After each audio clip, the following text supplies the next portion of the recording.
ஆடி மாதத்தில் வரக்கூடிய முக்கியமான வழிபாட்டு நாட்களில் ஒன்று தான் இந்த வரலக்ஷ்மி விரதம். சுமங்கலி பெண்கள் ஆவலோடு எதிர்பார்த்து கொண்டிருக்கும் இந்த நாளில் மகாலட்சுமியின் மனம் மகிழும்படி வீட்டில் பூஜைகள் செய்து நம்ம வழிபடணும் அப்படிங்கிறது உண்மை. அந்த வரலக்ஷ்மி விரதத்தின் முழுமையான பதிவு தான் இந்த பதிவு. வணக்கம். நம்ம இறையொளி திருவருள் சார்பாக உங்கள் எல்லாருக்குமே அன்பான வணக்கங்க.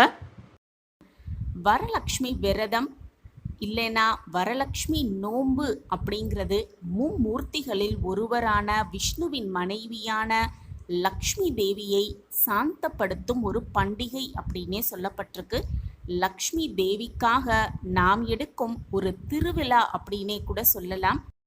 இந்த வரலக்ஷ்மி விரதம் அப்படிங்கிறது லக்ஷ்மி தேவிக்காகவே அர்ப்பணிக்கப்பட்ட மிகப்பெரிய ஒரு புண்ணிய நாள் அப்படின்னே சொல்லணும். இந்த நாளில் செல்வம், அது மட்டுமல்ல செழிப்பு, தேவியை மகிழ்விக்க சிறப்பு லக்ஷ்மி பூஜை செய்யப்படுது. தேவியின் வரலக்ஷ்மி வடிவம் வரங்களை அளிப்பதாகவும் தன்னை நாடி வரும் பக்தர்களின் அனைத்து விருப்பங்களையும் நிறைவேற்றுவதாகவும் நம்பப்படுகிறது. அதனால தான் தேவியின் இந்த வடிவம் வரலக்ஷ்மி அப்படின்னே சொல்லப்பட்டிருக்கு.